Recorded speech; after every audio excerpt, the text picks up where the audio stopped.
Alrighty, good morning everyone and welcome. Welcome to the PreStream podcast. Welcome to the final PreStream podcast of the week and my final consecutive streaming day of this week.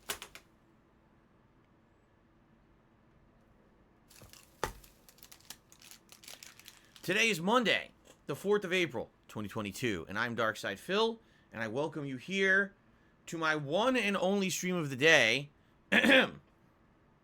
Although I do hope that this is the last instance where I do need to take away from my streams. As you know, this week has definitely been very different from my normal streaming weeks because every other day I'm only streaming once rather than my full-time streaming of usually 2 times a day, 6 days a week. And quite frankly, yeah, it's definitely been noticeable. You know, less gameplay around here. Less variety in the gameplay around here. It had to be done tonight. Trust me, I'm not having fun with this. This is not something that I'm really enjoying. I enjoy being here on stream with all of you, interacting, having a good time, playing games, right? That's what it's all about. I told you guys, I love my job. Sitting around here, over here at my PC, crunching numbers, looking through spreadsheets, copy pasting data, adding stuff together. It's accounting work, and it drives me nuts because I'm not an accountant, but someone's got to do it. When you own your own business and it's this time of year, it just absolutely has to be done. Okay. It is what it is, and I apologize because this week definitely suffered because of it. If you didn't notice, there was no Skyrim whatsoever this week, which I know people miss. People really liked having that Skyrim playthrough as part of the weekly content that I've been putting out since December, right? We actually started the Skyrim Anniversary Edition playthrough way back when during the Christmas marathon. So obviously not having it in the mix is a little disappointing. And obviously I apologize for that I had to take time away. All right, what I'm hoping is that after tonight, things will get back to normal. So let's talk about that. Let's talk about the schedule for the week because I finally know what's going on this week schedule-wise. This morning we can talk a lot about the various things that are happening this week, including the big birthday marathon event on Wednesday when I'm back from my break. Plus, we've got full-time streaming. We've got awesome new stuff coming up later this week that we can discuss tonight. Well, today, I guess. It's 11 a.m. I guess I should say today, not tonight. So, how are you guys doing? I hope you're doing well. I hope you had a great weekend, first of all. Many people sharing over the weekend that they were watching WrestleMania and they were sharing their thoughts in my stream chat. Personally, I did not see a single moment of WrestleMania outside of what was posted on Twitter. I don't really care about the outcomes. Like I told you guys, I have zero investment in wrestling, but I know that it was a giant event. Everyone was talking about it, and now it's finally over, so I hope you all enjoyed it. I know that many of you are looking for more Elden Ring gameplay today, which we're going to get. The people who really love Elden Ring and want to see me make more progress in it, well, you're getting your wish today. Although admittedly, apparently I'm missing stuff, which is hilarious. Like I'm taking my time, I'm going around, I'm exploring this game as much as humanly possible. Likely I'm doing more side content, right? I'm doing more side content than a lot of people who are even playing the game, and every time I stream the game, people are like, oh, you missed this. Last time around, apparently I missed a big boss rematch that people wanted to see me do, and I missed it. So maybe we could do that today. I don't know. I guess we'll try to figure it out. But we're in the, it'll be a good time today with Elden Ring.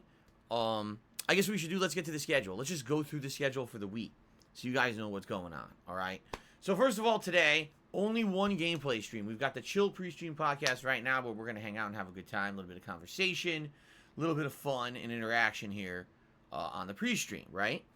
Cool. By the way, it should be noted that even though the O balloon is deflating, it hasn't really significantly deflated that much since yesterday, which is weird. You can look at the vlog videos I did all week. Start looking at the beginning of the week when I first introduced these balloons to now. And you'll notice that every day, this balloon has more, creases because it's losing helium. It must have a very slow leak. But I was actually looking at it from yesterday to today, and it doesn't look like it lost that much. So I'm like, oh, maybe the balloon will make it through Wednesday. I don't know. At first, I thought it'll be deflated by Wednesday, and therefore I probably won't have the balloons for the marathon on Wednesday when it's my actual birthday. Or maybe not. I guess we'll see how it goes and how it survives over the course of the week. Okay? All right, so what's going on today? It's Elden Ring. We're in Leyndell, the capital city. Obviously, I'm going to continue to explore in Leyndell and see what we can do. Last time around ended on a hilarious note where basically I was trying to explore the city, and I had no idea where to go, and I was running in circles being chased by a train of giant monsters, including monsters that used to be bosses, and now they're just regular enemies, apparently. So finally, after running around like crazy, you know, I finally found a point of grace, and now I have no idea where to go. It appears like I can go further down into the sewers of the city and explore there. I could go up into the streets of the city and explore there. I really don't know what I'm supposed to do, so I guess I'll just mess around today until I figure something out, okay? So it should be fun, and I hope that you guys will join me for the gameplay stream today. Only one stream, like I said. It's going to go on, you know, roughly 3 hours of gameplay. After that, you know, second half of today, I have to work on my taxes, and hopefully this is it for major, you know, chunks of my time. After tonight, essentially, I would have spent over 10 hours working on this, and I hope that this is it. I hope that this is the end, the last hurrah. Now, normally, in a normal year, I work on my taxes over the course of February and March, and typically in April, the only thing I'm doing is last-minute stuff if my tax guy asks me questions or needs more elaboration. This year's the opposite because it was so busy. If you think about, you know, February, March were crazy new release months, and because of that, I was just so busy, I didn't have any time to take away from the streams, really. So I'm basically doing it last minute, crunching this last week to try to get it done. Which is why I can't stream again later tonight, and I apologize for that, okay? Now, what I would ask is thus. If you like me, if you like my content, if you like my streams, if you enjoy everything that I do here on YouTube, and you want to support it, please support this one stream. Normally, I would have two, and the support that I get via crowdfunding contributions can be split between both streams. That's not the case. For half of this week, I've only been doing one stream. So I would ask if you like what I'm doing, please contribute if you can today. How can you contribute? There's so many different ways. You can become a channel member, which will help us reach our monthly membership goal of 400 members, and will allow me to do a special event where I will do reaction, well, I guess I should say commentary and a reaction video / stream to the very popular video Down the Rabbit Hole that was made about me over 5 years ago that over 6 million people have seen. It basically documents my history, my early years as a content creator on YouTube and Twitch, and it's basically a trip down memory lane where it both outlines my highs and lows, and I would like to react to that and let you know what I think about it, tell you, you know, behind-the-scenes info and things about the things discussed in that video, etc., okay?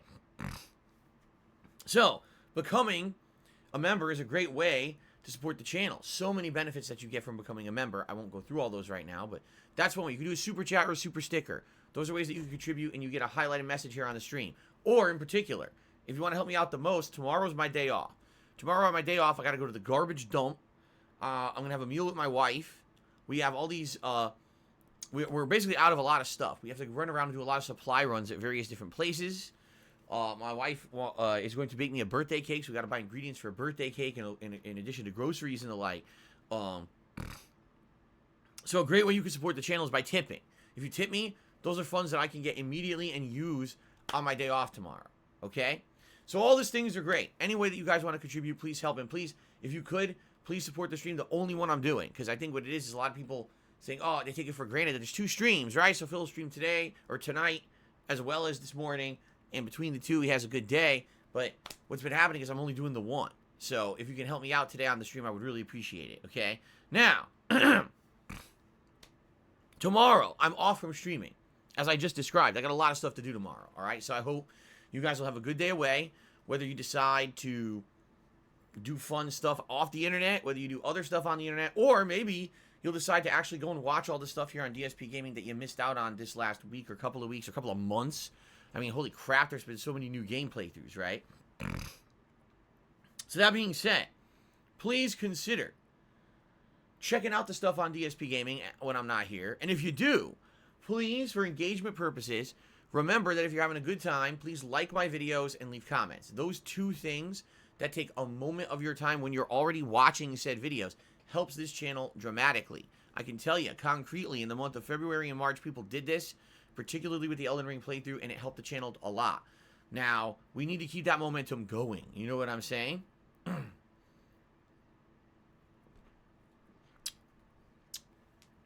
By keeping that momentum going, the channel can continue to grow even when I'm not playing the giantest of playthroughs. You know what I mean? Like, even though I'm 80 hours into Elden Ring, and yeah, a lot of the hype behind the game is fizzled out, the engagement keeps my videos and streams in the recommended stuff on YouTube. So, please keep liking and leaving comments if you can. It helps a ton, all right? Now, when I return on Wednesday, it's the big birthday bash marathon event. Starting in the usual time, 10:45 a.m. Pacific Daylight Time, and running all day long through like 7, 8 p.m., all right? It will be a wide variety of games. It'll be a live episode of Feasting with the King, and near the end of the stream, I will have a piece of my birthday cake and celebrate my 40th birthday live with all of you here, all right? So, what are we doing during the birthday bash? First of all, 4 games, and it's the games that I've been playing. Basically, I'm going to make more progress in each of them. Elden Ring, Ghostwire Tokyo, Skyrim Anniversary Edition, and yes, Kirby. Ooh. Kirby in the Forgotten Land. Great game. I played it last night. I absolutely love it. I'm having so much fun playing this game. So, good progress in each of those games. About an hour to an hour and a half of progress in each game. All right? Now, in addition to that, you guys are currently voting on a type of cuisine that I will be trying during this special episode of Feasting with the King during the marathon event. Now, let's check on the results of said poll, because we had a poll earlier this week, and the poll was going to determine which cuisine type was I going to try, and the choices were as follows: Thai food, Vietnamese food, and barbecue. Well, barbecue basically dominated that poll. Over 1,000 people voted on it, and it got a resounding 63% of the vote. Wow, that's a lot, right? So that being said, I said, let's do a second poll. Because here where I live in Washington State, there's a few different predominant types of barbecue. There's a more American traditional comfort food style, you know, like chicken, ribs, chips, beef brisket, that kind of stuff, with traditional American style sides like macaroni and cheese, baked beans, etc. But then there's other cultural styles of barbecue as well. There's Korean barbecue, there's Hawaiian barbecue. And I basically looked at the restaurants in the area to see what was more viable for a show like this. You know, Feasting with the King, essentially what we do, we order food together. We look at the menu, we order food, a couple dishes, usually 2-3 dishes. I test them all live, and usually it's stuff that I've either never had before or I'm not used to having. It's something that's not in my normal menu. It's not stuff that I would normally eat, you know. It's stuff that's outside of something that I have frequently, and therefore it's more like a taste testing for the first time and experimenting with new dishes than anything else, okay? So it's fun because it's an experiment, plus it's a meal together, it's a taste test, it's a lot of things together. With Korean barbecue, even though it's supposedly exceptionally good, I wouldn't know because I never had it. Korean barbecue is typically eaten in the restaurant, cooked fresh by you. Like, what would happen is you would order a certain or kind of meats and veggies and things and ingredients, and then you would cook it right there at your table, and you would all share the food in front of each other. You know, it's kind of part of the meal is to cook it with each other and have it as fresh as possible. If I were to order Korean barbecue to go and they cooked it there and then it got delivered, I'm basically having a different cultural experience than what's intended, and the food likely would taste different, and it wouldn't be an accurate representation of the cuisine. So then what's the point of me doing it? You see what I'm saying? With Feasting with the King, I'm trying to get some kind of an accurate representation of what a cultural cuisine is. Why cut corners? Maybe one day I'll do Korean barbecue in person, and then I'll let you know on one of these podcasts what I thought. But outside of that, I don't think delivery is going to work, all right? But another kind of barbecue that is around here, there's actually several different restaurants that do it, is Hawaiian-style barbecue. And even though Hawaii is part of America, so technically it's still considered American barbecue, it's very different with the style of dishes. They do slow-cooked meats, but the way that they do the barbecue is very different. It actually has a smoky and sweeter flavor than American barbecue style, and they actually have some really unique cultural dishes that are not normal part of, I would say, like comfort food barbecue. You know what I'm saying? Some of the dishes have some pretty interesting ingredients, like Spam in a can, served in a way and presented in a way that it's gourmet food. I don't know how that's possible, but they have it. They also have other things too. Like I think one of the things that they say is Loco Moco, which I don't even know what it is, but I've heard it tossed around. So, with all that being said, you guys are now voting on what kind of barbecue food you'd like to see me try during my birthday marathon event on Wednesday. And right now, I just looked at the results. It's a 60-40 split, 60% for Hawaiian, 40% for more traditional American, okay? There's still today and tomorrow, all right? There's still a couple of days left for you to vote. So if you haven't voted yet, head over to the main channel page of here, DSP Gaming, the channel. Go to the community tab, and there you can find the poll and you can vote. Please vote. I can't wait to see what actually wins. Right now, with Hawaiian leading, I'd be excited to try some of the special stuff that they do that I've never had before. I've never had any of their unique stuff. The only thing that I had, my wife and I did order from a Hawaiian barbecue last year, and I had this fish platter where it was like this special kind of breaded whitefish, and I think it was shrimp and stuff like that. I didn't have technically any of the real barbecue meats. My wife did. She had the short ribs, and there was another kind of meat too, and I just tasted a little bit of it, and I was like, oh my God, it tastes great. It was so different than what I was expecting from American barbecue. It blew my mind, and it was very full of flavor. So I can imagine that probably most of their dishes are unique and interesting, right? So I hope that you guys will vote if you haven't. And what we will do is, first thing during the pre-stream podcast of my birthday marathon event on Wednesday, we will order together live. We'll go to one of the online menus and we'll order live, and we'll get the food scheduled to be coming later in the day so I can do the live episode of Feasting with the King. Okay? Hold on one second, because I feel like I'm going to sneeze any second. So I just want to blow my nose quickly. And there goes the thing again. That thing has fallen about 30, 40 times this week. Oh, that's so much better. Oh, man. I felt like I was going to sneeze so bad. Oh. Oh, man.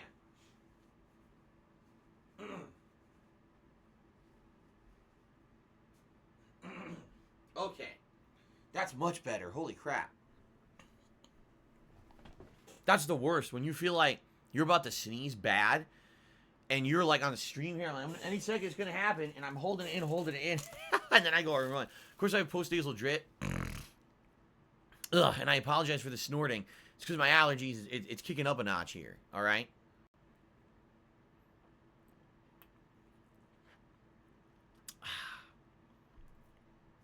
Okay. So, ladies and gentlemen, I'm excited for Wednesday, ordering the food live, right? Then having some fun gameplay. Likely, I was thinking about the order that I should play the games, and here's what I'm thinking. I'm thinking we should start with Ghostwire Tokyo, because Ghostwire Tokyo, we're actually going to beat. And admittedly, out of all the games I'm playing right now, yes, including Kirby and Skyrim, I actually think Ghostwire Tokyo has the least amount of people who are interested in it. But the thing is, since we're finishing it, it might make sense to start the event with it, get it done and out of the way. If we play it for 90 minutes, there's one side quest line I want to do, and then it's the end of the game. Beat it. See how it ends. Get it out of the way, and then we can move on to other stuff that people want to see more, you see? So that'd be cool. So I think we'll do Ghostwire Tokyo first. Then in the middle of the day, we can either do Skyrim Anniversary Edition or Elden Ring. In either order, it doesn't really matter. And then, to end the stream, I want to end with Kirby. Why? Because Kirby is the most chill of all the games I'm playing right now. Seriously, it's fun as hell. It's a sweet game. There's people who are used to me playing Kirby on the late streams because I've always played it on the late streams. So I feel like the later I play it, the better. So likely, since Kirby will be the last game, it'll end up getting played probably around like 6 p.m. until like 7:38, and we could probably maybe hopefully beat an entire world. We'll see. But yeah, I'm actually excited for all the games I'm playing, and to end with Kirby should be a good way to end the marathon, okay?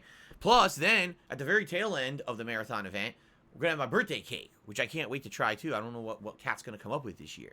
So, that being said, it should be a great event, and obviously I will see you guys all day long, I hope. If you can attend on Wednesday, please do. It's the actual big 4-0 milestone birthday for me. Usually, I do something for my birthday, but it's not necessarily on my birthday. And I haven't really celebrated a milestone birthday with you guys ever. If you think about it, like back in the day, my 30th birthday, I don't even think I did content. Because if you think about it, that was 2012. I wasn't even live streaming yet. So, likely, I took the day off, or I was doing offline videos, so I didn't really celebrate live with you guys. In the past few years, absolutely, I've done holiday-themed, birthday-themed events, but never has it been a big milestone. This is actually a big one for me, you know?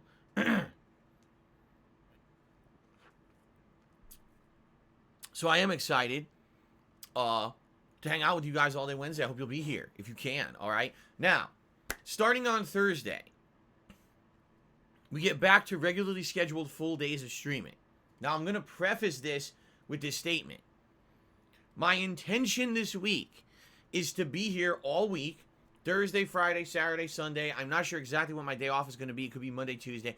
But my intention is to be here 5 to 6 straight days of streaming without interruption. Okay? However, you know what they say about the best laid plans of mice and men. Since I am submitting all the final information to my tax guy this week for my taxes, there's always a chance that he's going to push back and say, I need additional information on this, and I need you to do this and this for me.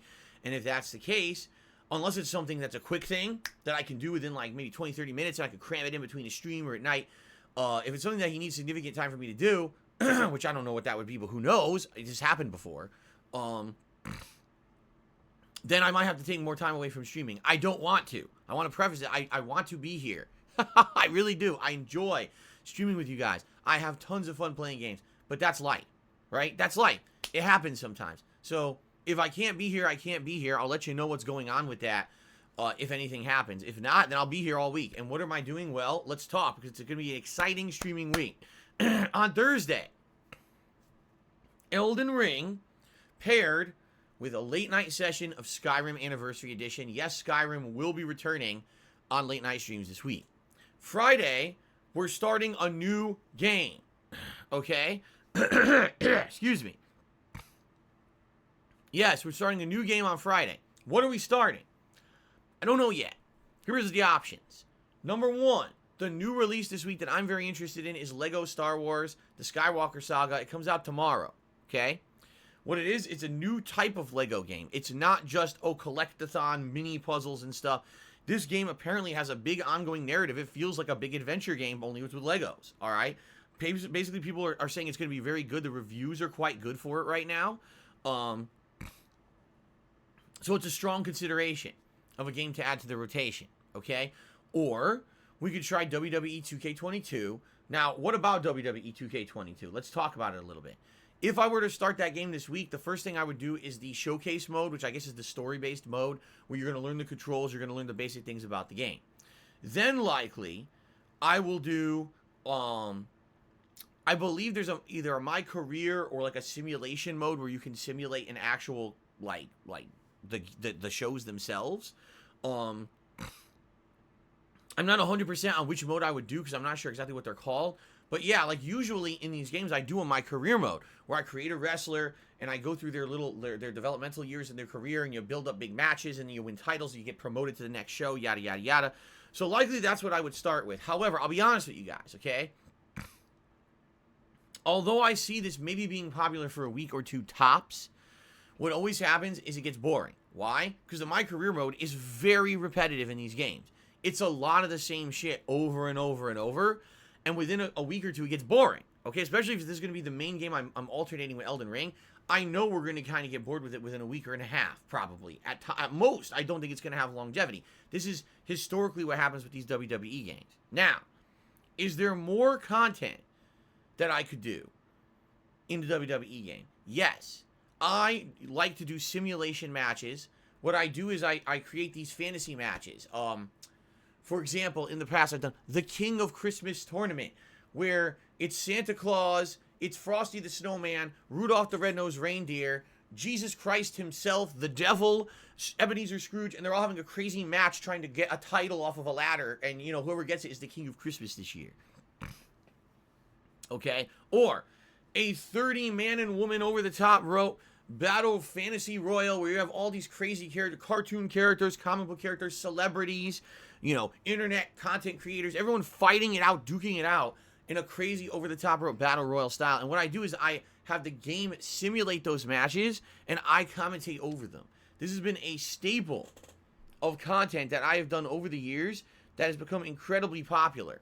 All right? But I haven't done it in years now because basically the past WWE games sucked. The last one, you couldn't even do these matches because the created content didn't work properly. It actually crashed the game. And then it's been so many years since then. It's been like 2-3 years since I did these, okay? So, here's the thing. I see pros and cons of each game. I'm interested in both. If I play Lego Star Wars, number one, I haven't done anything Star Wars related in a long time, and apparently this game covers all of the Star Wars movies. All 9 of them, okay? It's pretty epic. That's a lot of ground to cover. And I'm sure it's going to be pretty nostalgic going through the classic movies, the original trilogy and even the ones from the 90s that I've seen. The newest trilogy, I didn't even finish watching. I never saw the 3rd movie in the latest trilogy. So it would be funny because when this game ends, I'll actually be shown how the story ends when I don't even know. I have no idea, okay? And I think that it would be fun for some people. If you like Star Wars, you'll probably like it, okay? If you like Lego games, you'll probably like it. If you like just having chill, interactive, fun streams with me, you'll probably like it. But is this going to be the most riveting, entertaining, over-the-top, interesting content ever made? That really remains more to be seen with the game itself. I don't know. The reviews of the game are quite good. I've seen anywhere from as low as 7.5, but most people are saying it's an 8 or a 9, saying it's one of the best Lego games ever made. So there you go. I think it would be quite entertaining to do as a playthrough. Again, having not done Star Wars content in a million years and getting that nostalgic vibe, okay? But with WWE, I realize that I do have a group of viewers who are huge fans of pro wrestling. If anything, we saw that over this last weekend when they were coming to my stream saying, hey, Phil, you're watching WrestleMania. Here's what's going on with WrestleMania, and I didn't really care. But they were constantly into that content, okay? And the variety of stuff to do, for example, so we have the showcase mode, which is around 3 hours long. That could be a stream. Then we can start the My Career mode, character creation, introductory stuff. Just like a week of that to get through My Career mode and see exactly what it is. After a week, it might get boring, and then maybe I could do a few fantasy things. Maybe, maybe not. But the thing is, I really do feel that WWE will die out after a bit, like after a week or two. We probably get bored with it. It doesn't have a narrative-based ending, per se. You know what I'm saying? Like, if you play Lego Star Wars, you know that there's 9 movies to get through. You're going to play through each one, and after a set period of time, it's over. With WWE, it's basically endless, you know? So, the way I'm seeing it is, with WWE, could we play it now? Yes. Would it be entertaining now? Yes. But would it wear out its welcome within a week or two? Maybe. And quite frankly, the longer that I wait with WWE, the better, and here's why. The longer I wait, the more created content will be put onto the marketplace there that they have to get the content. And so, if I were to do a simulation match this week, compare it with what I could maybe do in 2 months, right? When there's way more created content there on the marketplace of quality. Essentially, the longer you wait, the better the fantasy matches will be, you know? So, I'm on the fence. I mean, I would play either. I'm okay with either. Either game sounds good to me. If you want my honest opinion, I am kind of leaning a little bit more towards Lego Star Wars because, number one, I haven't played a Lego game in a very long time. Number two, I haven't played a Star Wars game in a long time, and I am feeling a little bit of a nostalgic vibe where we can maybe enjoy those games together.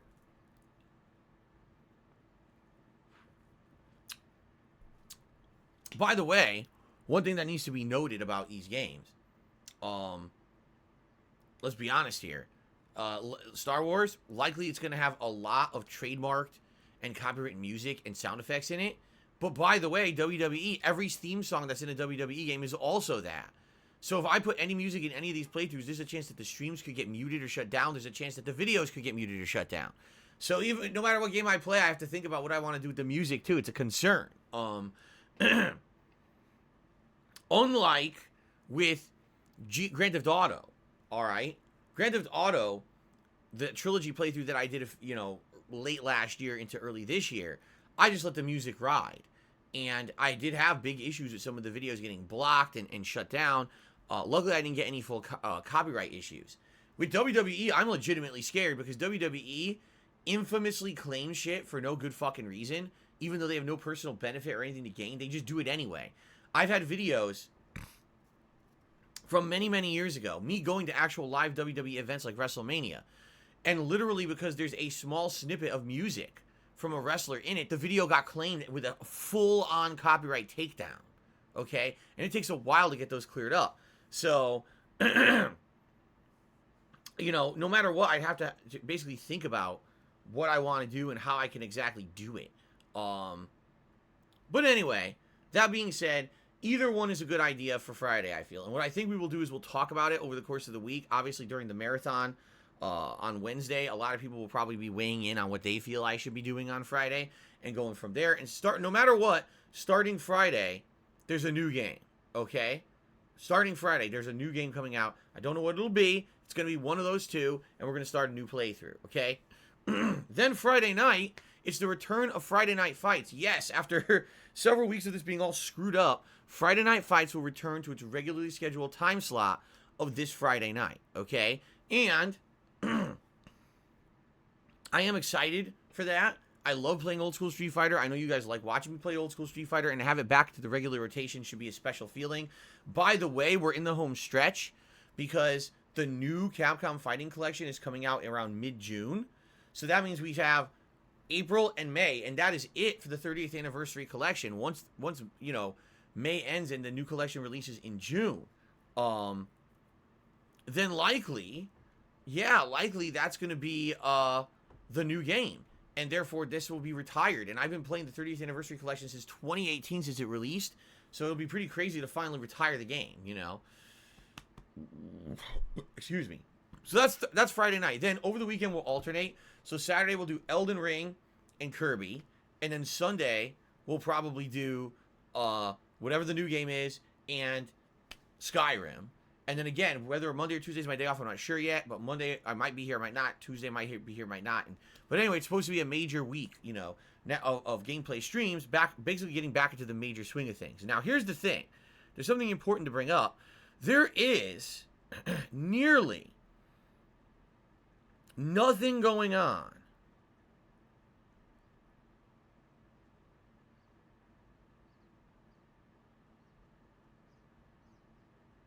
oh, hold on. Okay. We have nearly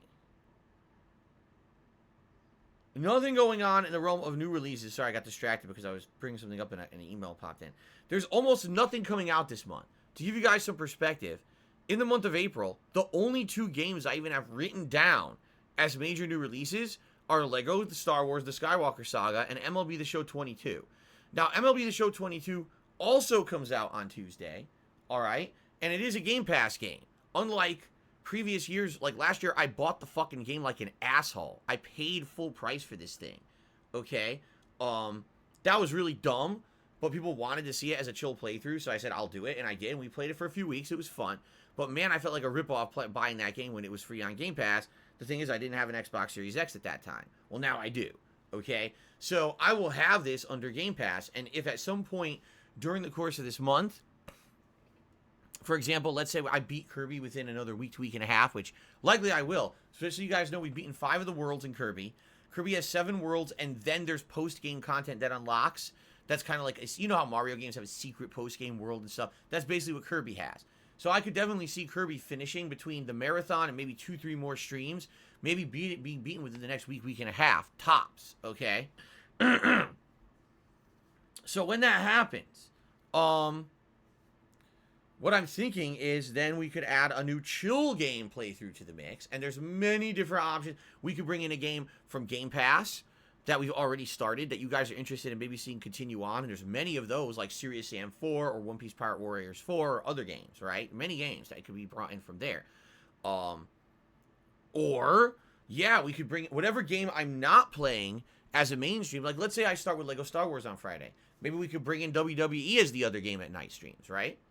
Or maybe we could do MLB. Or maybe we could, since MLB's free, there's literally no commitment, no obligation. Maybe just do MLB once a week. Once a week I play a baseball game and I dick around and I swing at baseballs and we chill. People liked the MLB stuff in the past because those streams are incredibly interactive. Since all I'm doing is playing baseball, I can concentrate on conversation with you guys. Some of those nights we actually did really fun streams where I sang songs and stuff. It was pretty interesting.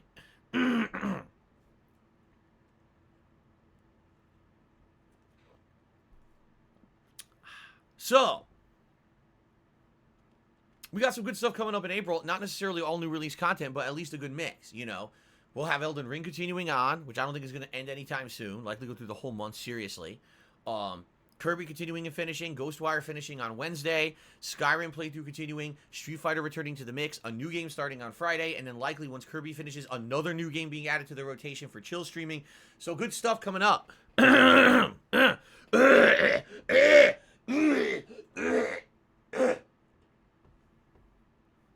Excuse me. Had a frog in my throat. A spring frog. And not one of those normal frogs. It's one of those WB dancing frogs with a top hat and canes like, hello, my baby. Hello, my honey. Hello, my lifetime. So there you go. Okay. So that's the schedule coming up. I hope that sounds good to everybody. It should be good variety for this month. It should. And I hope that we can get fully into the swing of things again. You know, after this week of interruptions. I'm excited for the marathon on Wednesday and then continuing on with other fun stuff. You know, for the rest of the month. All right. All right. I'm just trying to think. Are there any other like topics that I want to cover before we get to shoutouts and before we get to like Q&A with you guys? You already know about the membership goal. I already talked about it. I don't really want to go into that again. You know how important that is, and I hope we can hit that goal by the end of the month. What's funny is I announced this goal 2-3 days ago, and we immediately saw an increase in members by about 10-15 members, and now it's stagnated. We haven't seen growth in about a day, and I'm hoping that this isn't where it's going to end. 360. I mean, we still have ways to go to hit the goal. I know we can hit this goal. I know you guys want to see me do something outside of my comfort zone with that down the rabbit hole video. So please consider becoming a member if you're not, okay?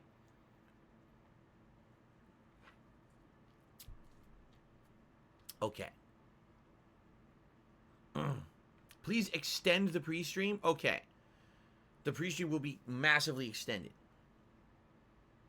Okay, I guess we'll just get to shoutouts, man. Let's do it.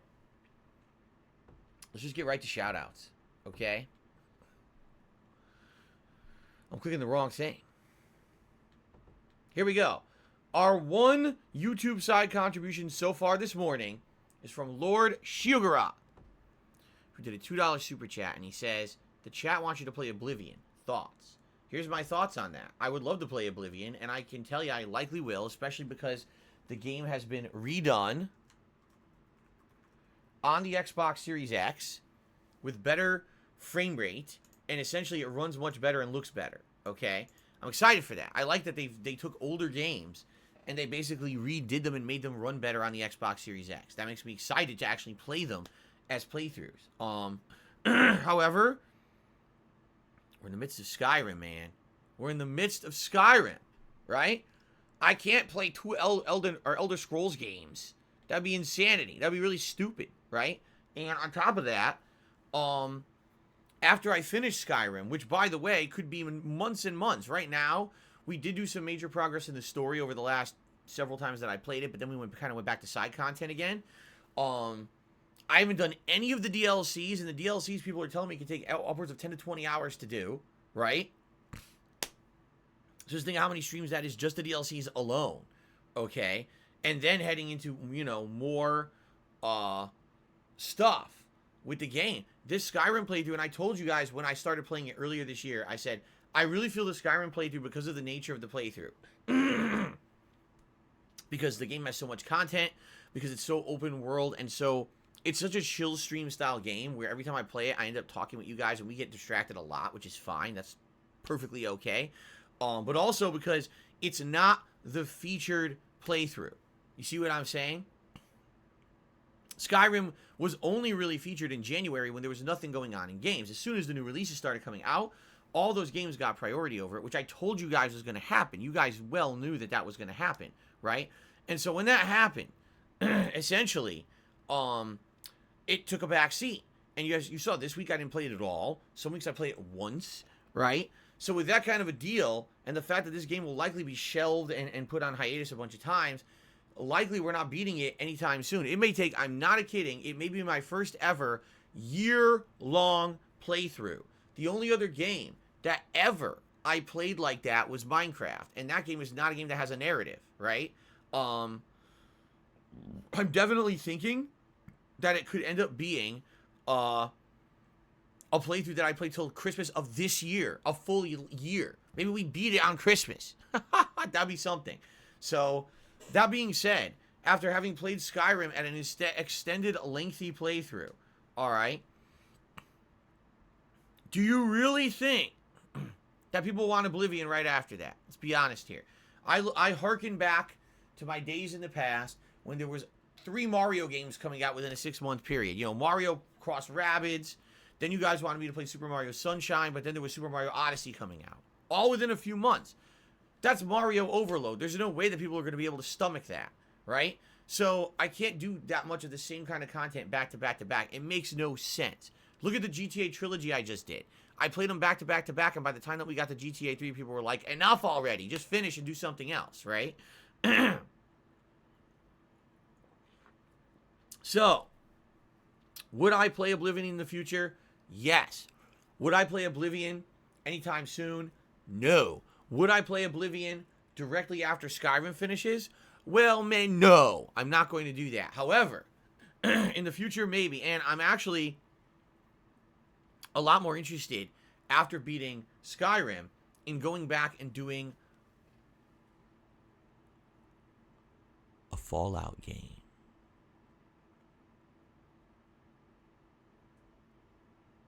What Fallout game? I don't know. We could do Fallout 3. We could do Fallout 4. Remember last year when I did the extended playthrough of Fallout New Vegas and all the DLCs and people really, really liked it? Well, we could do something like that with another Fallout game. You see what I mean? Okay. Alright, now I'm being asked to de-extend the pre-stream. I already extended it per request of viewers. Now they want me to de-extend it. Retract the pre-stream. You want me to retract the pre-stream? Oh my goodness. Alright, anyway. Thank you, Lord Shigaroth, for your super chat. Let's get to the tips. Actually, no, hold on. Another super chat came in. What is this? Wyatt did a super chat, and he says, I'm starting to love your content. I noticed so many haters. Yes, you'll notice that. I want to choose a funny hat or a vest. Pre-stream madness. Alright, well, just so you know, the goals based on the hat or the vest are tips goals. Meaning, we have to raise a certain level of tips on a stream in order for those to happen. If we raise $50 in tips, I put on a pair of Gunner glasses. If we raise $100 in tips, you guys get to vote in a poll on a hat for me to wear. And it's usually a bunch of silly hat selections like a cowboy hat or a pilot's hat or a Pikachu hat or a Viking hat or a simulated helmet for Elden Ring. You know, silly stuff like that, okay? If we raise the full tips goal of $150 on a stream, which is the stretch goal that usually we don't reach, but it's nice when we do, then you get to vote on a vest for me to wear. All right, and there's many options. I'm looking at it right now. Denim, red, gold, beige, platinum, camo, blue.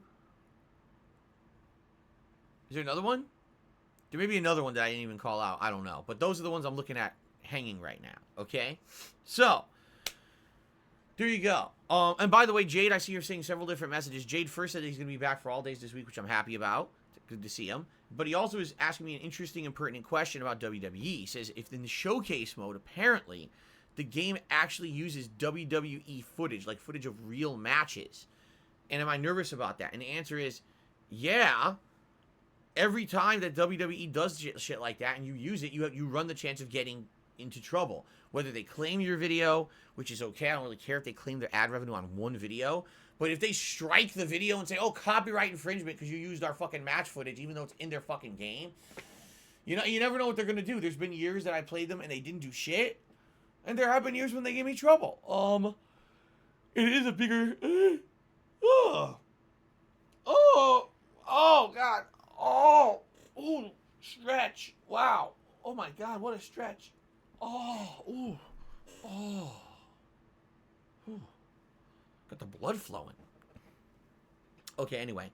It is a concern because this channel, DSP Gaming, is my main channel on YouTube, as you know. Everything goes through this channel now. My streams, my on-demand videos, this is my source of revenue. The good news is, this isn't the end-all, be-all, and I have backups. If something were to ever happen to this channel, like false copyright strikes and takedowns, which is bullshit, but I haven't had it in many years, which is great. YouTube improved their system to prevent that shit from happening, and I'm pleased about that. But if anything ever happened, okay, I have other channels on YouTube that I can utilize as a backup in the meantime while I work to get this channel cleared up. Okay, I do. I still have legacy channels like KO Gaming or the King of Hate Vlogs. I have backups to fall back on. Okay? So it's not the end of the world if something were to happen here on DSP Gaming and temporarily maybe I couldn't stream or the ads were screwed up. At the very same time, it's a fucking pain in the ass. To get stuff cleared up on YouTube is like such a ridiculous automated shithouse of a process. Do I really want to sit here with all the videos I uploaded of WWE and do counter claims against WWE saying, no, take me to court if you want to sue me for the footage, you stupid ass. Don't do this. This is dumb as shit. You don't want to do this. And then they just release them all. Because that's what happens. Is that any of these companies who claim anything on YouTube, anything, they don't follow through with it. Because in order for them to follow through with it, they actually have to sue you. Okay? And that's the truth. Let's say, for example, I don't know, Grand Theft Auto. Okay? I'm playing Grand Theft Auto and a song plays, a licensed song. Okay? Now, I have options. One of the options I can do is try to remove the song from the video, and then I get the rights back to my video. Or I can outright try to argue with the company over fair use law and say, no, because this is a part of my gameplay video. You already made a licensing fee when you or paid for that song, or whatever it may be. You argue it's fair use. And now it goes into the black hole bullshit of the internet where YouTube has to wait for a legal response from them. And 99% of the time, the company doesn't bother with it. They're like, what are we fighting on this for? This is stupid. We're going to make pennies, if anything, fighting the legal battle for this. Why are we doing this? And they just leave it, and then it goes away, and then you get your video back after a couple weeks or whatever.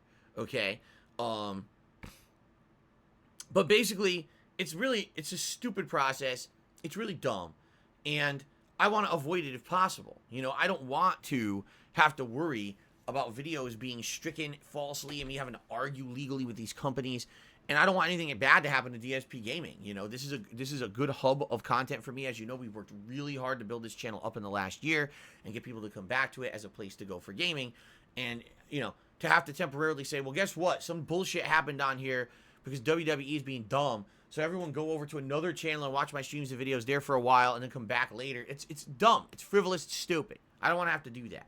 Okay?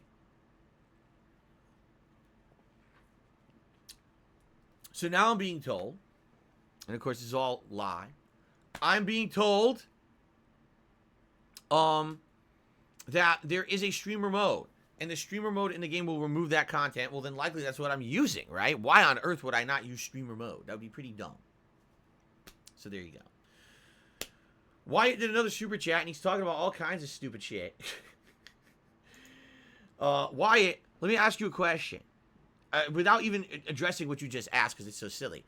If what you're asking happened, do you really think I'd be allowed on the internet right now, or do you think that I would be permanently banned from every service ever, and likely in jail? Right? Okay, thanks.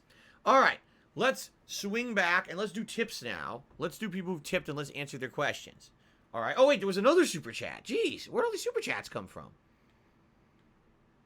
There was a super chat from Destiny Warrior 0. And he says, who was your favorite Sesame Street character? Mine was Big Bird. Well, when I was growing up, I actually did actively watch Sesame Street. And I'm trying to think, who were the major characters back then? Definitely Big Bird and Snuffleupagus were two of the big ones. There was Oscar the Grouch. There was Grover. There was... Oh, I forgot the name of the purple monster. The purple monster? Oh, I totally forgot his name. There was Cookie Monster. There was the Count. There was Bert and Ernie. Jeez, who else? I'm just trying to remember everyone on Sesame Street right now, off the top of my head. It's been so effing long since I gave this a single thought. Oh, Elmo. Although it's funny, although Elmo was on the show, he was actually on the tail end of the show from when I was watching it. He was one of the new characters when I was, getting older and not watching the show anymore. So there's a lot of people like, oh, Elmo's been there since the start. Like, actually, no, he was added in much later, and he wasn't a starting cast member, right? So... thinking about it, out of all the characters that I liked on the show, I always thought the Grover was cool because he played like a superhero character and it was comic relief. It was funny.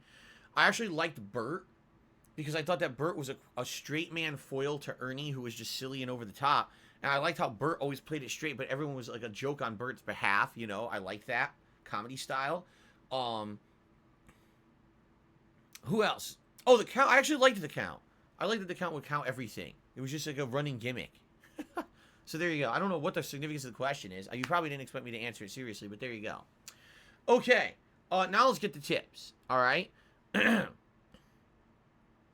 So we start off with an anonymous tipper who tipped me $6.66. 666. The mark of the beast, which actually doesn't mean anything. It's actually Caesar's number.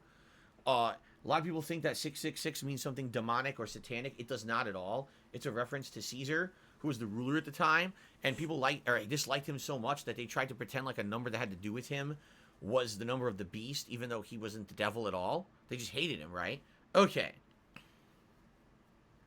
So here's what they have to say.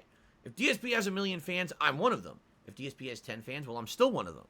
If DSP has 1 fan, that fan is me. If DSP has no fans, it means I'm gone from this world. And if the world is against DSP, I'm against the world. There you go. I don't know what that's a clip from. That's a quote from something. I've heard it referenced many times, and I don't know what it's from. If anyone can actually directly reference and say, hey, this is what it's from, I would love to hear that, because I don't know the answer. I don't know what that's from. Ashes has tipped me $10. Says, have a happy birthday. Thank you, Ashes. I certainly plan to. I hope Wednesday goes down well. And we all have a good time together on the marathon event. It should be a good time. What the hell just happened? Ooh. By the way, so there's something I want to quickly mention. It seems that YouTube has broken stuff again. All right. Here's what I've noticed. Okay. And this might, I don't know if this would affect any of you, but maybe it would if you bookmark certain page. My God, it is pouring really hard outside right now, like super heavy pouring rain. Damn, that's crazy strong out there right now. Anyway, so here's the deal. On YouTube, unlike on Twitch, there is no one central place to go for someone's streams. Every single time that I create a stream, it's a whole new video page with a new link and a new address. Everything's different. It's separate. On Twitch, you have one place to go, and you can just keep going there to watch everyone's videos and streams. Here, it's not the case. It's different. It's a different thing. I have to set it up completely different every time. Okay? It's frustrating. It's annoying, but that's just the system YouTube uses. Now, in order to kind of make this an easier process, what YouTube did is they created a link. And this link, if you use it, should always take you to the latest live stream that someone is doing. Okay? So whenever I'm live on DSPGaming, you should be able to use this link to go right to the live stream. And what is it? It's youtube.com/DSPGaming/live. That's the link. And that's the link that I use when I plug my streams on Twitter. When I actually put a link to my live stream on my main channel page here, that's the link I always use because that's supposed to bring you right to whatever is fresh and new and live running, okay? Regardless of what the real address or link is, that should work, all right? However, YouTube screwed it up. I don't know how, but YouTube managed to screw it up, and I noticed this last night. So last night, I'm going to tweet out, oh, I'm live with Kirby, and I go to tweet it out, and on Twitter, it shows the last stream that I did archived. And I'm staring at it, and I'm like, what? The link says live. Like, the link is youtube.com/darksidefills/live. Meaning, go to the live feed. Go to the live content. The Kirby stream was live, and when I linked it on Twitter, it showed the previous stream of Ghostwire Tokyo for the day. Which is even more frustrating, because I'd already made it private. So if you clicked on it, it just went to a private video. You couldn't see anything. It was essentially a dead link. Okay? So, that being said, I'm like, this is stupid. Why is it doing this? Okay? And I couldn't figure out how to get it to work. So what I ended up doing last night during the Kirby stream is I got the direct link to the stream, and I posted that on Twitter. And then people were able to join the live stream. The bummer about that is that link will be completely outdated when the stream goes dead. Basically, when the stream is over, I private all the streams. So you click on it, it won't show. It'll just be dead. It'll be dead link. And what I like to do is if I'm tweeting and I'm saying, come check out my live stream, what if someone sees my tweet 2 days later? Well, obviously that 2-day-old stream isn't live, but maybe I am live streaming something new. So it would be awesome if you click on that link and it brings you to my fresh stream that I'm doing right then. You see? That's why I really liked how that link worked. And I don't know what they did to fuck it up, but they fucked it up. It happened again this morning. So this stream was running for a good 10, 15 minutes, and I went to tweet out, oh, we're live, and I put the link, and it shows last night's Kirby stream. And I'm like, they killed it. And this is something that they do all the time. YouTube thinks they're improving the site, and they change something, and unintentionally they ruin something else that's incredibly useful, and then they don't fix it right away, or they never fix it. There used to be a situation many years ago, okay, when I live streamed on YouTube before I went back to Twitch for a good 4+ years. This is way long ago. This is like, you know, probably like the years of 2014 through 2016, okay? I was a full-time streamer / content creator here on DSPGaming back then. And what I used to do is I didn't like using the website here for streaming. I didn't like having you guys, like right now you guys are in the stream chat, you're interacting, you're having conversation, it's working well, right? Back then, that wasn't the case. Back then, the stream chat here on YouTube was incredibly primitive. You know, we're talking 6 to 8 years ago. It was a hilarious, bad mess. And no one liked using stream chat on YouTube. So I had a webmaster who set up an actual online chat room using an IRC chat client, okay? And you would create an account, and you would go in there, and you could watch my stream on my website. It would show my stream embedded in the website. And then you could chat in this IRC client next to it. And I did that for about 2.5 years. Now, some people loved it, and some people absolutely hated it and said it killed the channel because they're like, you're pulling people away from the traffic on DSPGaming. You're making them go to a third-party website that you don't benefit. And it's true, I didn't have ads running on there or anything. So I didn't benefit when you went to the site. But people liked it. People actually liked it because it was better than what YouTube was offering at the time, okay? But the only reason that it worked is because YouTube used to send out what were called RSS feeds. What those are data feeds that when you went live on YouTube with any kind of content, in particular videos or streams, it would send that data out to certain people who subscribed to the feed. And so my website was subscribed to the feed, and whenever they sent out the feed, boom, my website would pick up the live stream or the video and put it right on the main channel page. So you would know what the latest content was that I had put out just by going to my website, okay? It was pretty cool in that regard, and it was a good idea. And at one time, a lot of people did this. And then YouTube killed it for no reason. Like, there's literally no justifiable reason for them to do it. Ads were still running on the videos that YouTube and the content creators were making. So it's not like saying, oh, you took traffic away from the YouTube channel pages and therefore you're hurting YouTube. That wasn't the case at all. Like, literally, there was no benefit from YouTube to turn off the feeds, but they did one day. They just said, fuck you. And the day that they did that, all my website died. I couldn't use it anymore because the feeds weren't existing. So there was literally no way to do it anymore. And this is what I mean. They do this all the time. They make these weird decisions behind the scenes that change everything. I don't know if YouTube has actively made the decision to make that link that says live actually a dead link that goes to your last old archive stream, or if they broke it and it actually is still supposed to go to your current live stream and it's just not working right now. I won't know until I test it more sufficiently moving forward this week. It would really suck because I really like that stream. I really like that link. It allows you to just go direct to what I'm doing fresh rather than me having to manually find the link to whatever I'm doing and then paste it somewhere. It's more annoying. But who knows? They very well might have killed it. I don't know. So anyway, if you use that link, youtube.com/DSPGaming/live, you can't rely on it anymore. It might not work. You may be thinking, oh, well, this is when Phil's live. He's there. Let me check it. Oh, he's not live. No, I could be live, and the link's just not working. The better recommendation I have for you is you head to the main channel page of DSP Gaming. Whatever I'm doing should be there, highlighted. And if I'm live streaming, the stream shows up on the main page as the highlighted video. Okay?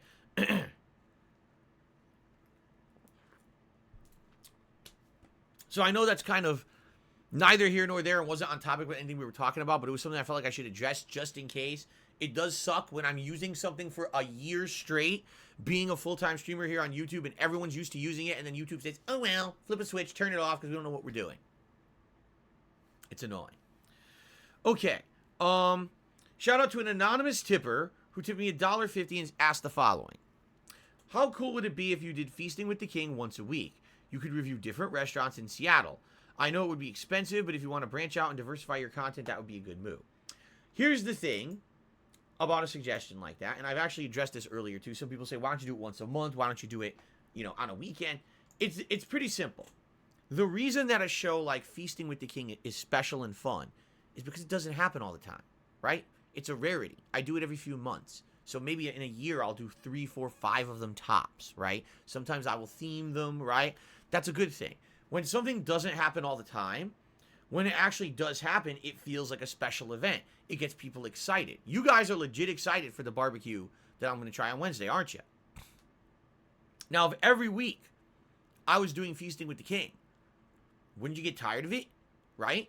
And let's be honest here, yes, it would be expensive. I don't really have the funds to be dumping into a delivery meal like that once a week on top of everything else that I do here. That's, delivery meals are expensive. You're talking anywhere from $40 to $60 sometimes, depending on the fees and everything incurred.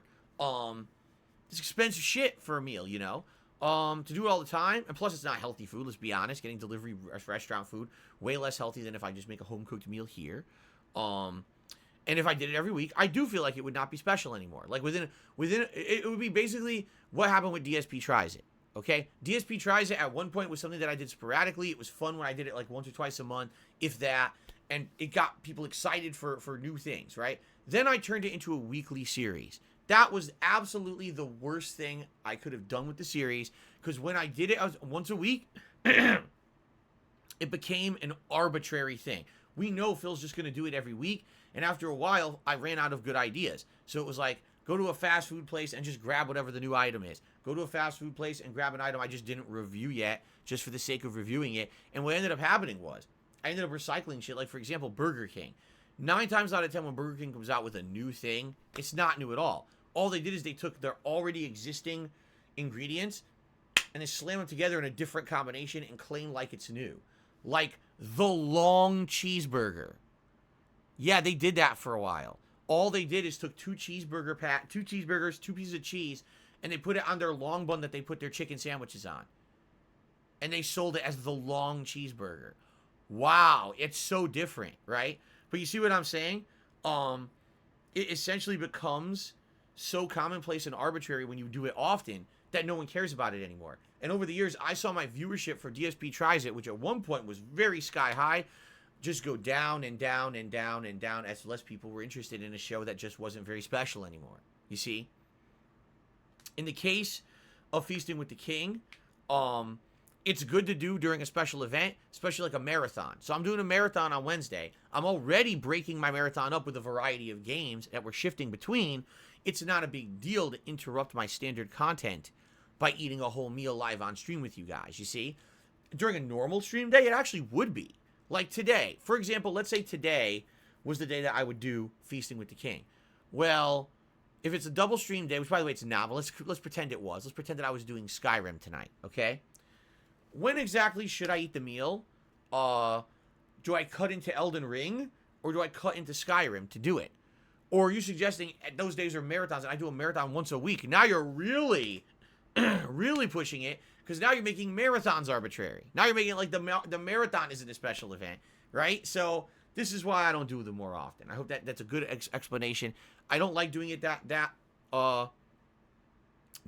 Let's be honest. If I did, I don't think there would be a special. And by the way, I would run out of food too. Like look at the things that I've done over the last year on the show. We started off with Indian cuisine, right?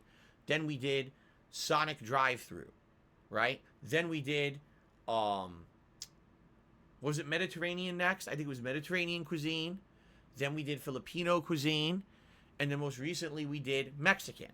Okay? That's a good variety of stuff. It's all very different. Like, I don't think there was anything I ate in any of those times that was even similar. Okay? This time around we're doing barbecue. Again, I don't think there's anything we will eat this time around that will even be similar. But after a while, let's say I was doing it once a week, I'm going to run out of cuisines. You know what I'm saying? There's only so much cuisine you can try for delivery in a certain area. So, at some point, it's got to be either redos, or it's got to be going back and trying different dishes from the same cuisine style. You know what I'm saying? Like, you might think it's endless. It's really not, and I know what would happen is within probably like 6 months, I'd get tired of the show and or run out of stuff to do, and it would be boring. Kind of like exactly what happened with DSP Tries It back in the day. Okay? There you go. All right. An anonymous tipper tipped me $1.50 and says, some random news, Lego Skywalker Saga is reviewing well. Return to Monkey Island was announced. I saw something very, very brief about that. That apparently, if you can believe it, if you guys remember way back in the day, I did 2 playthroughs. All right. One was The Secret of Monkey Island, and one was Monkey Island 2. Was it LeChuck's Revenge or whatever? These are very, very dated point-and-click games from the 1990s. They were originally PC games. Eventually, they were ported to all different consoles and the like. They're very cryptic and hard to figure out. In some cases, it's like, oh, you got a, I don't know, you got a grape.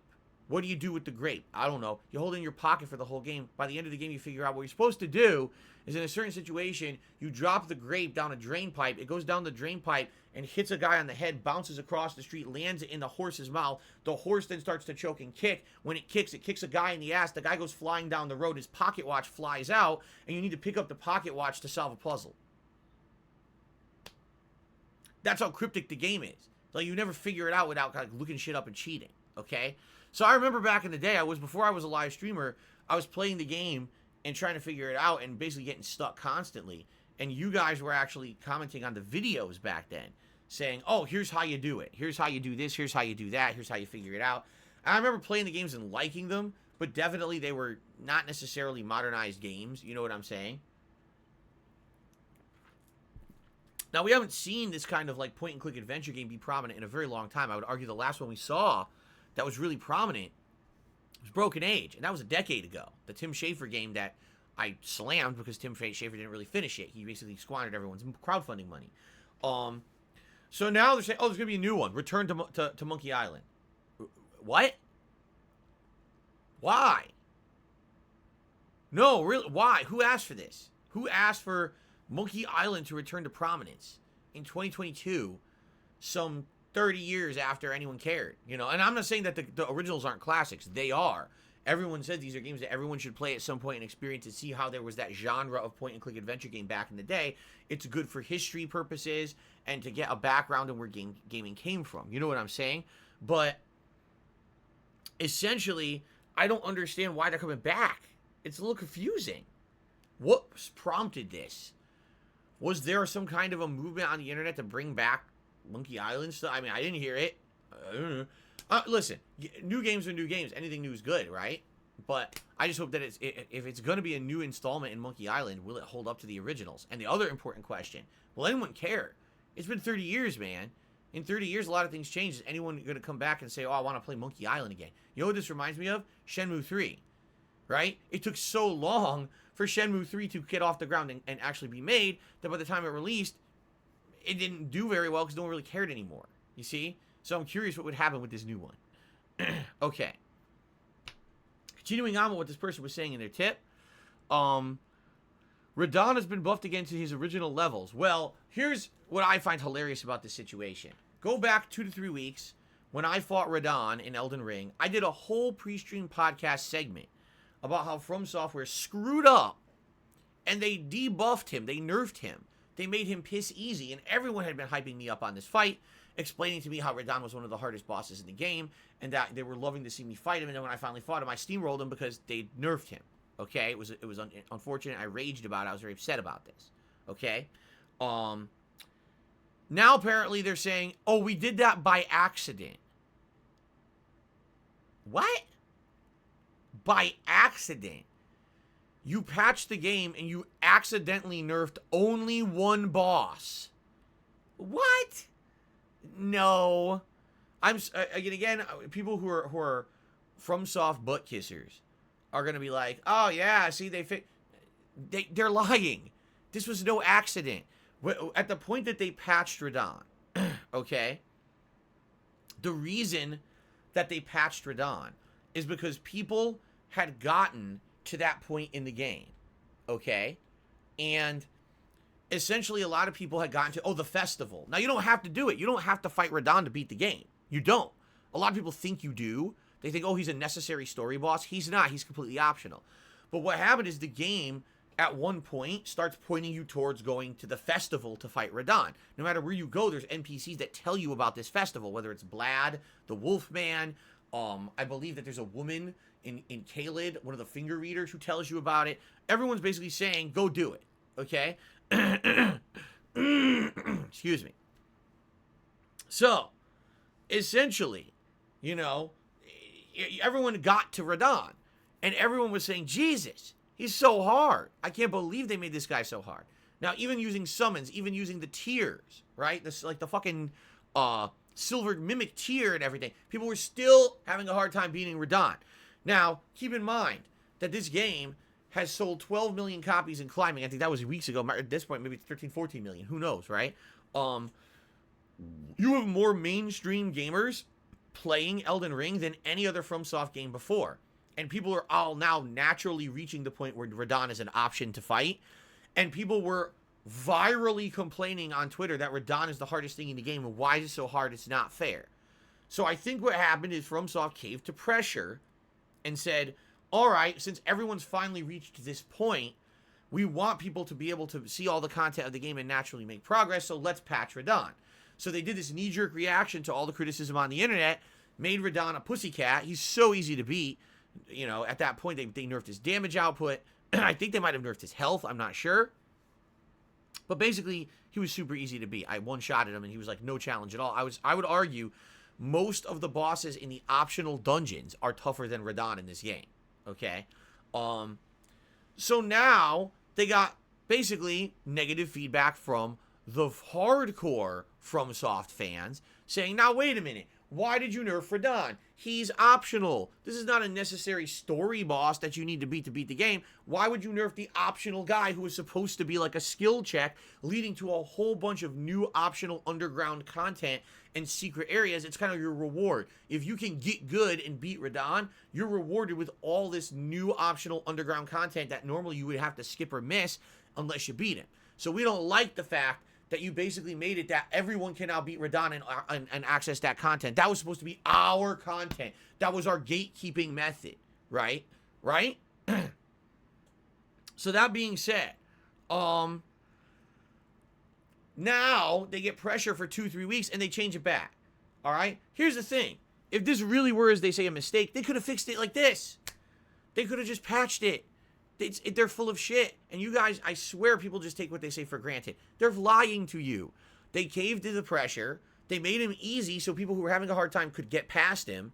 And now they repatched it to make him hard again because they realized most of those people who already got past him are never going to replay the game again. They're one-time players. They're not going to go back and replay it 10, 20, 30 times like the FromSoft hardcore fans. So once they're done with it, okay, fine, repatch it, get them back to being the old levels again. Okay? Now, here's the truth. I have seen people fight the real Radon. I've seen people's playthroughs from before he was nerfed. And I can tell you this. Is he tough? Yes. The hardest part about Radon is getting to Radon. Because originally when the fight starts, he's got those stupid homing arrows and they do giant chunks of damage. And once you get to him, okay, it seems like a lot of his attacks are slower moving telegraphed attacks that you could kind of get behind him and hit him a few times. I think the hardest part of the fight, because I've seen the whole fight from start to finish before it was nerfed, is the second form when all of a sudden he starts having the magic around him. And I think at one point, at any time, he can have the magic attack you, and you don't know when it's going to happen. So you could be beating his ass, get him down to a tiny bit of health, and then all of a sudden, magic, dead. And you're like, what the fuck is this bullshit? Right? But what I've actually seen is that more than a few people basically beat him without summons and beat him before he was nerfed with difficulty, but it's not like the end-all be-all. I don't even think he's one of the hardest bosses ever in FromSoft at all. I think people over-exaggerated what he was, and people then virally spread the word about how hard he was, and so no one wanted to face him anymore, or they didn't want to face him legit anymore, because everyone spread the word that he's the hardest skill check ever, and he's a pain in the ass, right? So I'm looking at it, I'm like, I don't think it was as hard as people made it out to be. I would have liked to take on the real Radon, without the nerfs.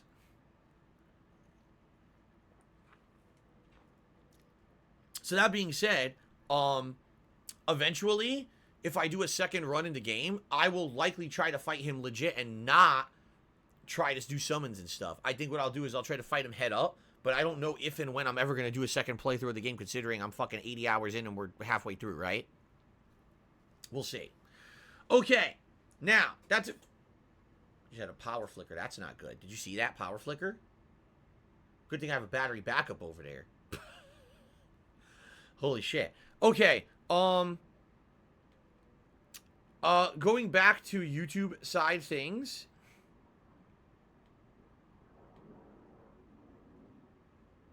Wyatt did a bunch more super chats about stupid shit. Thanks. Ishmael did a super chat asking if I like lasagna. Yes, in general, I like lasagna. Although I do prefer a lasagna that has like a meat sauce. As opposed to say, there's lasagnas out there that are just like cheese. And then there's some lasagnas that are more veggie. And I like veggie lasagna too, but I prefer one with like a meat sauce and stuff like that. Okay. Also, I'm being told Guerrilla Games added new options in Horizon for instant looting without animations and in-depth personalized difficulty. I did hear about that. That so many people, including myself, strongly criticized the game, saying the whole game's a loot fest. Well, now there's an option where you can run around and just everything auto loots by holding the button, and there's no animation for it. It just goes right to your inventory. You know exactly what I criticized during the game and said it takes too fucking long. They fixed it. All these Sony-developed games now following along the pattern of listening to my criticisms and actually improving themselves. I'm excited. You know, Returnal did it, and now Horizon. It's awesome. Too little, too late, but you know, still awesome. Okay. Ellipsian says, "Did you happen to play the Fallout 4 DLCs? They were pretty good."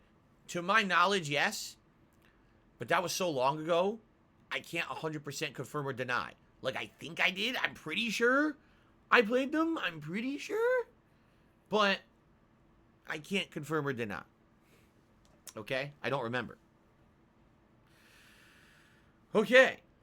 Anything else, guys? Any more questions? Any more shout-outs? Anything else before we start with Elden Ring? Because we're nearing the end of the podcast now. It is time to begin with Elden Ring. All right? I appreciate everyone's support here on the stream. Thank you to everyone who's liked the stream. Thank you to anyone who contributed in any way so far. All right.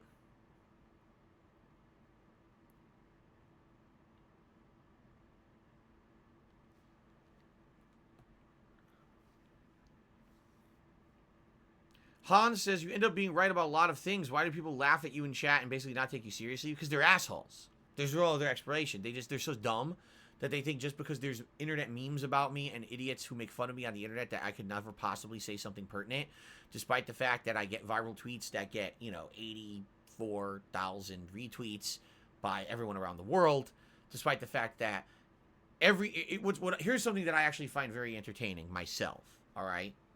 There's a stupid meme on the internet, and the meme is, oh no, that person who you absolutely hate actually said something right, or that person who's usually a scumbag finally was, said something really correct about something.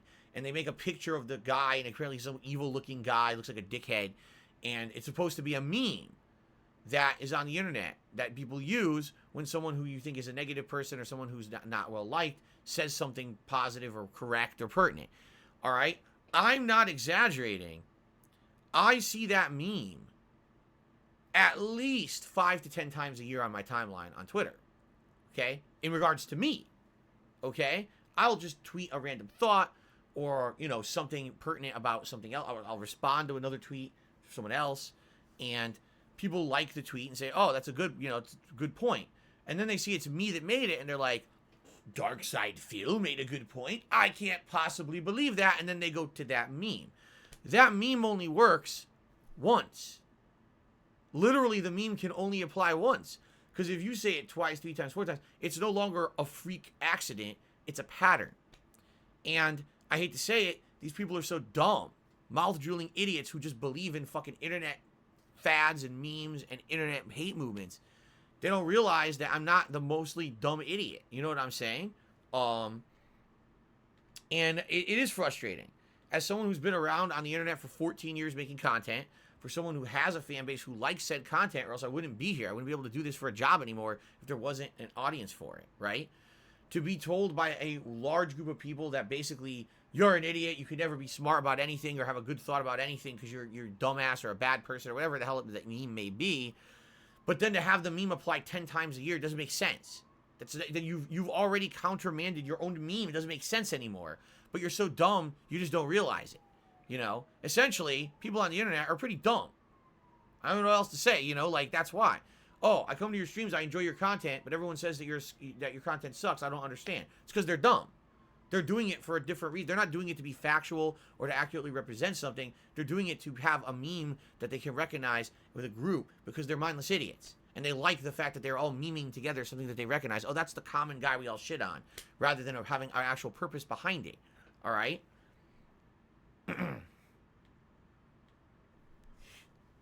Okay.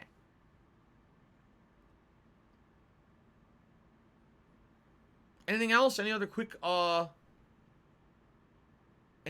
questions or anything before we start with Elden Ring?